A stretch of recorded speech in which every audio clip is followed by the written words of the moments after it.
Global market से लगातार भारतीय लहसुन के लिए शानदार खबरें निकल कर आ रही है। आज की बहुत ही बड़ी कही जाने वाली खबर यह है कि चीन के मुख्य लहसुन उत्पादक क्षेत्र हेनान, शानडोंग और अन्य स्थानों पर भारी बर्फबारी हुई है।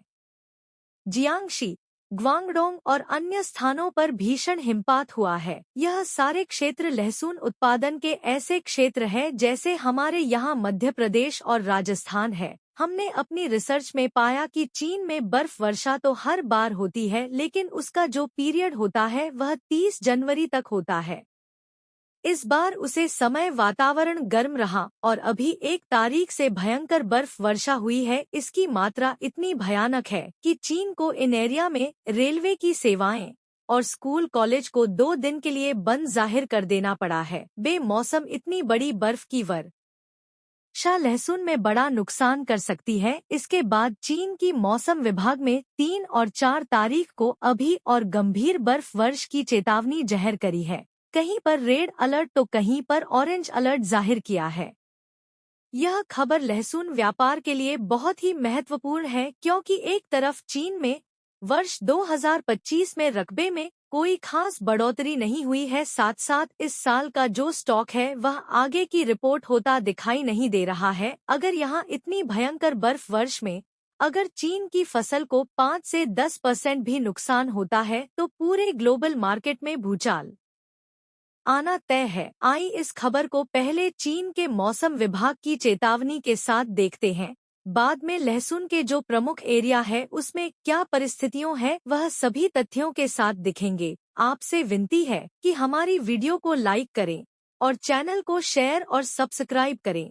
आपसे और एक निवेदन है कि जो भी अनुभवी किसान मित्र है वह अवश्य बेमौसम ऐसी बर्फ वर्षा से लहसुन में कितना और क्या नुकसान हो सकता है वह अवश्य बताएं। 本轮寒潮还会带来今年以来范围最广、强度最强的雨雪天气过程，其中降雪主要是在今明2天，重点关注西北地区东部、华北西部和南部、黄淮、江汉。早上，中央气象台继续发布了暴雪黄色预警，预计今天在内蒙古、甘肃、宁夏、陕西、河北、山东、河南等地降雪都会比较明显，尤其在这些深灰色的区域，像内蒙古河套地区、宁夏东部、陕西西北部、山东中北部等地需要警惕暴雪。此外，在山西中南部、河北南部、山东西北部、河南中北部等地，今天会有雨夹雪天气。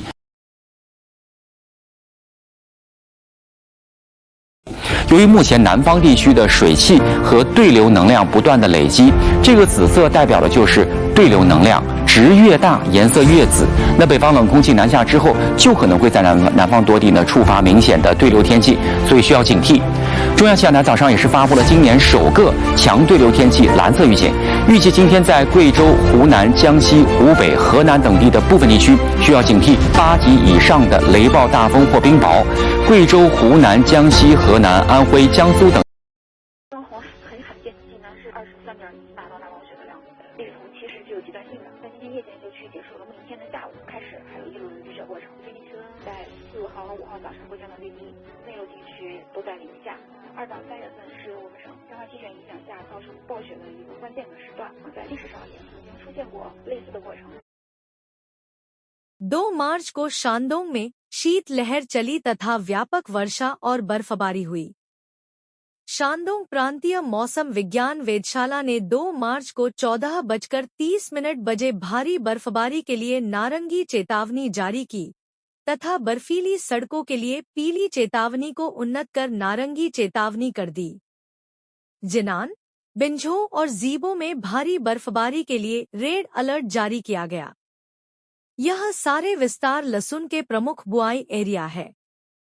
शानडोंग प्रांतीय मौसम ब्यूरो के मुख्य पूर्वानुमानकर्ता लियू चांग ने कहा कि जिनान में बर्फबारी भारी हिमपात के स्तर तक पहुंच गई है, जो इतिहास में इसी अवधि की तुलना में अत्यधिक है। फिर से समझे, इतिहास में पहली बार ऐसी बर्फ गिरी है। शेडोंग प्रांतीय मौसम विज्ञान ब्यूरो के पूर्वानुमान के अनुसार 2 मार्च को 14 बजे तक प्रांत के कुल 10 शहरों और 49 काउंटियों, जिलों और शहरों में बर्फबारी हुई, जिसमें औसत बर्फबारी 2.5 मिमी थी। सबसे अधिक बर्फबारी जिनान शहर में हुई, जहां 17.9 मिमी बर्फबारी हुई। इसके बाद बिंझो जूपिंग में 11.3 मिमी और बिंझो शहर में 10.7 मिमी बर्फबारी हुई। शीर्ष 3 अधिकतम बर्फ की गहराइयां हैं। बिंझो यांगक्सिन 13 सेंटीमीटर, बिंझो हुईमिन 12 सेंटीमीटर और बिंझो बॉक्सिंग 10 सेमी। शीत लहर से प्रभावित होकर यह अनुमान लगाया गया है कि 2 मार्च को 20 बजे से 4 मार्च को 20 बजे तक मध्य और पूर्वी चीन में तापमान उत्तर से दक्षिण तक 6 डिग्री सेल्सियस से 10 डिग्री सेल्सियस तक गिर जाएगा। उनमें से हुआंगहुई का दक्षिणी भाग और इसके दक्षिण में अधिकांश क्षेत्र 12 डिग्री सेल्सियस से 16 डिग्री सेल्सियस तक गिर जाएंगे और कुछ क्षेत्रों में 18 डिग्री सेल्सियस से अधिक की गिरावट आएगी। यह अनुमान लगाया गया है कि 2 मार्च को 20 बजे से 3 मार्च को 20 बजे तक इनर मंगोलिया के हेताओ क्षेत्र, उत्तरी और दक्षिण पूर्वी शानक्सी, मध्य और दक्षिणी हेनान, उत्तरी अनहुई और उत्तर पश्चिमी हुबेई के कुछ हिस्सों में भारी बर्फबारी होगी। इनमें दक्षिण पूर्वी शानक्सी, दक्षिणी और पश्चिमी हेनान और उत्तर पश्चिमी हुबेई के कुछ हिस्सों में भारी बर्फबारी होगी। उपर्युक्त कुछ क्षेत्रों में नई बर्फ की गहराई 4 से 8 सेंटीमीटर होगी तथा कुछ स्थानीय क्षेत्रों में यह 10 सेंटीमीटर से अधिक तक पहुंच सकती है। हम लगातार इस खबर पर नजर बनाए हुए हैं। आपसे विनती है कि वीडियो को ज्यादा से ज्यादा शेयर करें।